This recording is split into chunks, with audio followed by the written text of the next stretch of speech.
والدین سے آج اس کا سوال ہے. بچوں کو پیدا کرنے کا ہمیں بڑا شوق ہوتا ہے اور ماشاءاللہ شادی کو 2 مہینے بھی نہیں گزرتے تو ماں بے چین، بہنیں بے چین، بھائی کو اولاد ہی نہیں ہو رہی، اور جو کوئی کام گھر میں نہیں ہوتا تو پھر یہی باتیں ہوتی ہیں. والدین سے عاجز پوچھتا ہے کہ جتنے بھی بچے ہو گئے یا ہونے والے ہیں، کیا یہ بچے پیدا کرنا آپ کی ذمہ داری کو پورا کر دیتا ہے؟ آپ کا کام ہو گیا بس؟ او خدا کے بندے ذرا سوچیں، کچھ آگے بھی ذمہ داریاں بنتی ہیں ہماری.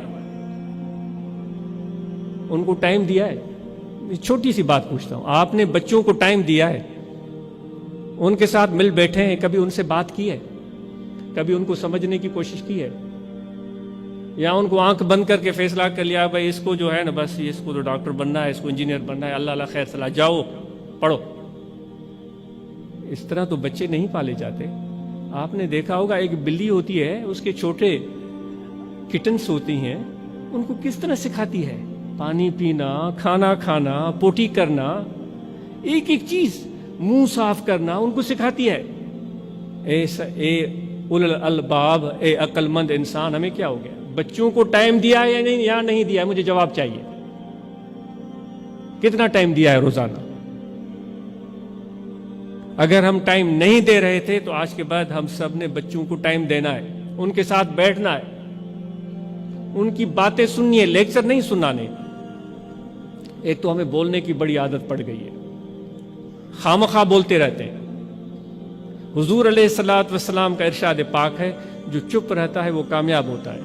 صدیق اکبر رضی اللہ تعالیٰ عنہ کو حضور کے سامنے کوئی شخص برا بھلا کہہ رہا تھا، حضور بھی خاموش علیہ الصلوۃ والسلام، صدیق اکبر رضی اللہ تعالیٰ عنہ بھی خاموش.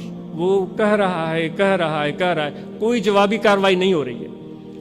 بالآخر حضرت ابو بکر صدیق رضی اللہ تعالیٰ عنہ کے صبر کا پیمانہ لبریز ہو گیا.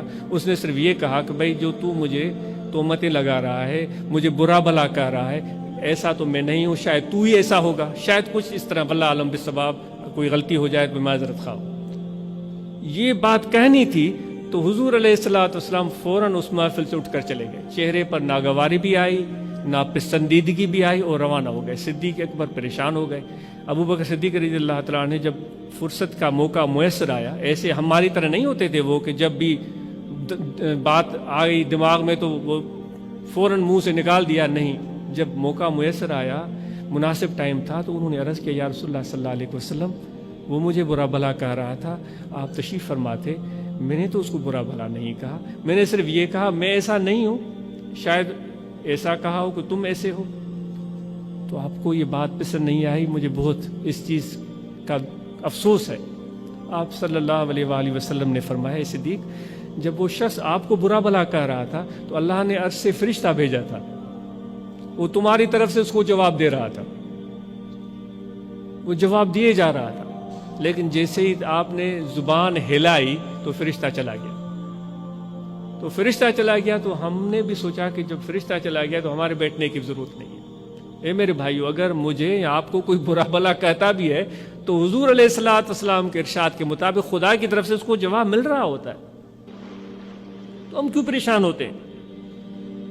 تو والدین کو چاہیے کہ بچوں کو ٹائم دیں، اور والدین سے ایک اور گزارش ہے کہ بچوں کے ساتھ باہر سیر پر جائیں.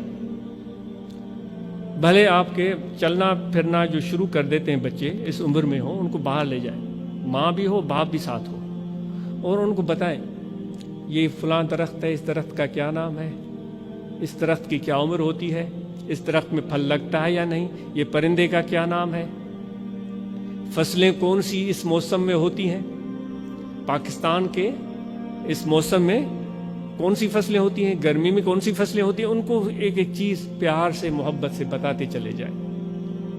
یہ ایسی ایجوکیشن، ایسی تعلیم ہے جو بچوں کا انس اور تعلق آپ سے بڑھائے گی، اور اس فطرت سے بچے پیار کرنا شروع کر دیں گے. ورنہ تو ہمارا حال تو وہی ہے کہ وہ بہت ہنستے رہتے ہیں اب بھی ہم گھر میں، کہ وہ کبھی بھی کسی جانور پر نظر پڑ جائے تو پہلا سوال ہم یہ پوچھتے ہیں کہ یہ حلال ہے یا نہیں ہے. یعنی وہ چھری ہمارے جیب میں ہوتی ہے کہ بھائی یہ پرندے کو بس کاٹنا ہی ہے اور کچھ بھی نہیں. ایسا نہیں ہے میرے بھائی، ہر چیز کاٹنے کے لیے نہیں ہوتی. خدا نے یہ چیزیں اتنی خوبصورت پر کیوں پرندوں کو دی ہیں؟ تمہارے آنکھوں میں یہ پہچان کیوں رکھی ہے کہ اتنے رنگوں کو تمہاری آنکھ پہچان لیتی ہے؟ تو ان کی خوبصورتی کو اپنے دل کی گہرائیوں سے محسوس کرو. اس لیے خدا نے تمہارے آنکھوں میں یہ، ورنہ تو کہتے ہیں کتے کو صرف کالا اور سفید نظر آتا ہے اور کوئی رنگ نظر نہیں آتا. اللہ نے تمہیں اتنی صلاحیتیں دی ہیں اور تم صرف اپنے چھری ہاتھ جیب میں پڑی ہوئی ہے اور بندوق کندھے پر ہے، ٹھا ٹھا اور ہضم کرو اور کھاؤ. خدا کے بندے، اس طرح کی زندگی اگر ہم گزاریں گے تو بیچارے ہمارے بچے بھی ایسے ہو جائیں گے. بھلے کھائیں آپ، بھلے کھائیں، آپ کو میں روک نہیں رہا ہوں، لیکن اس خوبصورتی اور فطرت سے پیار کرنے کا سلیقہ بھی بچوں کو سکھائیں.